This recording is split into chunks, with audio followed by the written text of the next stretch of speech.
नमस्ते, आप लोग कैसे हैं? आशा करता हूँ अच्छे होंगे, स्वस्थ होंगे, मस्त होंगे।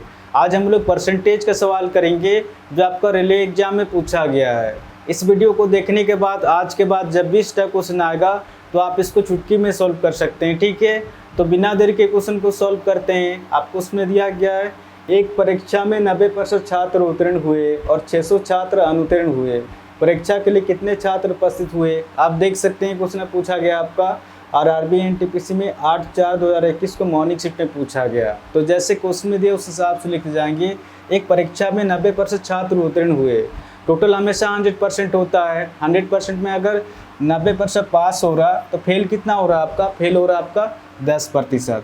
प्रतिशत में तो 10% स्टूडेंट फेल हो रहा, बट आपका नंबर में दिया गया है 600 छात्र अनुत्तीर्ण हुए, यानी कि 600 छात्र फेल हो रहे हैं, ठीक है। नंबर में आपका दिया गया 600 छात्र फेल हो रहा। प्रतिशत में 10% स्टूडेंट फेल हो रहा और नंबर में 600 छात्र फेल हो रहा। ये दोनों आपस में बराबर ही क्वेश्चन का आ रहा। अब आगे सॉल्व करेंगे, डायरेक्ट आंसर निकल के आएगा। 0 से 0 कट जा रहा, यानी कि 1% निकल के रहा आपका 60 निकल के आ रहा। क्वेश्चन आपसे पूछ रहा परीक्षा के लिए कितने छात्र उपस्थित हुए, क्वेश्चन का आ रहा, यानी कि 100% पूछ रहा है। 100% के यहाँ पर कितना की गुना करें कि डायरेक्ट 100% हो जाएगा, या फिर आप इसको डायरेक्ट भी सॉल्व कर सकते हैं। 100% पूछ रहा, 100% के लिए यहाँ पर डायरेक्ट 2 0 बिठा देंगे तो डायरेक्ट 100% हो जाएगा। अगर बराबर की तरफ हमने 2 0 बिठाया है तो बराबर के इधर भी 2 0 बिठा देंगे तो इस क्वेश्चन का आंसर हो जाएगा आपका 6000 हो जाएगा, ठीक है। या फिर जिस स्टूडेंट को समझ में नहीं आ रहा आप लोग इस तरह से सोल्व कर सकते हैं। क्वेश्चन आपसे पूछ रहा परीक्षा के लिए कितने छात्र उपस्थित हुए, क्वेश्चन का आ रहा, यानी कि 100% पूछ रहा। 100% के लिए पर कितना की गुना करें कि डायरेक्ट 100% हो जाएगा। डायरेक्ट यहाँ पर 100 की गुना करेंगे, 100 का 100, ये डायरेक्ट 100% निकल के आ रहा। अगर बराबर की तरफ में 100 की गुना किया है तो बराबर के इधर भी 100 की गुना करेंगे, क्योंकि ये मैथ का रूल है कि बराबर के इधर जितने की गुना करने से बराबर के इधर भी उतने का गुना करना पड़ता है। तो कितना हो जाएगा 100 × 60, जब इसको गुना करेंगे तो 6000 हो जाएगा, ठीक है। तो इस क्वेश्चन का आंसर हो जाएगा आपका ऑप्शन सी, इसका सही आंसर होगा 6000 हो जाएगा।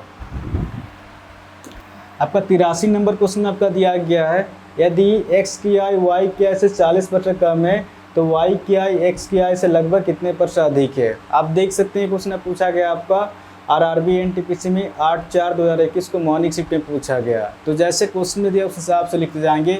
इससे बात हुआ आपका x और y का बात हुआ। आपको उसमें दिया गया है यदि x की आय y की आय से 40% कम है, क्वेश्चन में दिया गया है x की आय y की आय से 40% कम है। अगर y का इनकम अगर 100 हो जाएगा तो x जो है y से 40% कम है। अगर 100 का 40% निकालेंगे तो 40 से निकल के आएगा। आप निकाल के भी देख सकते हैं इस 100 का 40%।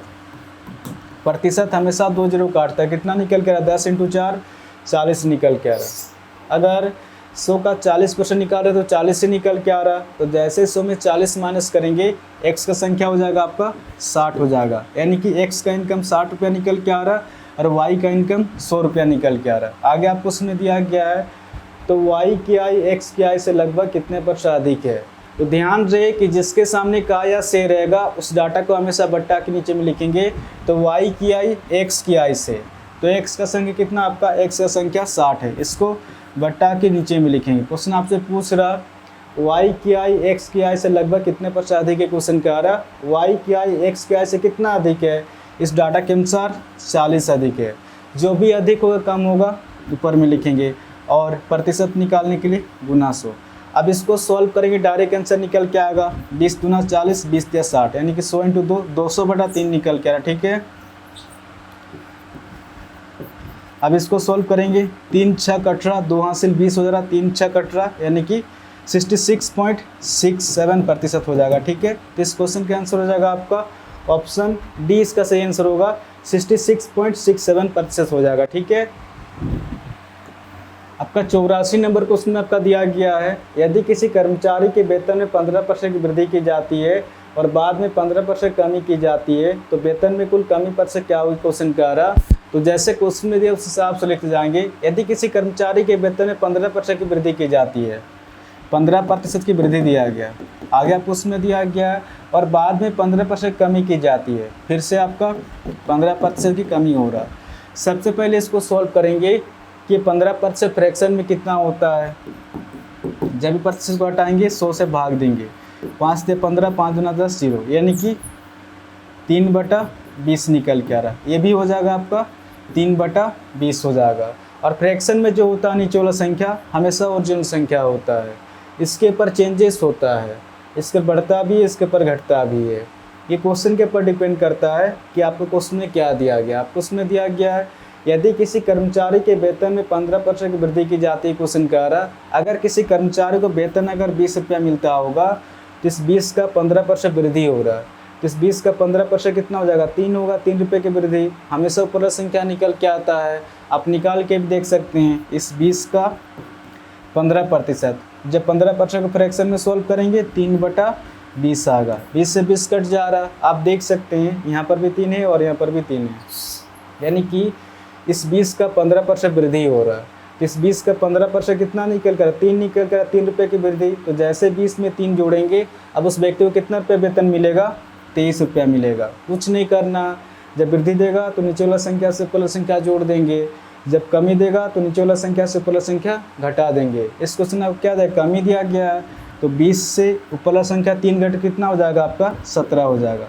अब इसको सॉल्व करेंगे, 20 × 20 कितना हो जाएगा, ये हो जाएगा आपका 400, और ये हो जाएगा आपका 23 × 17, ये हो जाएगा आपका 391 हो जाएगा। पहले उस व्यक्ति को वेतन 400 रुपये मिल रहा था, अब 391 रुपया मिल रहा है। कितने रुपये कमी हो रहा है आपका, 9 रुपये कमी हो रहा है। किस पर, इस 400 पर 9 की कमी और प्रतिशत निकालने के लिए गुना 100। अब इसको सॉल्व करेंगे, डायरेक्ट आंसर निकल के आएगा, 0 से 0 कट जा रहा है, 4 दूने 8, यानी कि 2.25% की कमी हो जाएगा। कमी इसलिए हो जाएगा क्योंकि वेतन पहले 400 रुपये मिल रहा था, अब 391 रुपया मिल रहा है, कमी हो रहा, तो इस वजह से आपका कमी हो जाएगा। ठीक है, 2.25% की कमी हो जाएगा। तो इस क्वेश्चन का आंसर हो जाएगा आपका ऑप्शन सी, इसका सही आंसर होगा, 2.25% की कमी हो जाएगा। तो आशा करता हूँ आज के बाद जब भी इसका क्वेश्चन आएगा तो आप इसको इजीली सॉल्व कर सकते हैं। इस चैनल को आप लोग सब्सक्राइब कर सकते हैं, कुछ ना कुछ तो नया सीखने को जरूर मिलेगा। और हाँ, कमेंट करके भी जरूर बताएं कि क्वेश्चन आपको समझ में आ रहा है कि नहीं। ठीक है, तो आज के लिए इतने ही, फिर नेक्स्ट वीडियो मिलेंगे। धन्यवाद।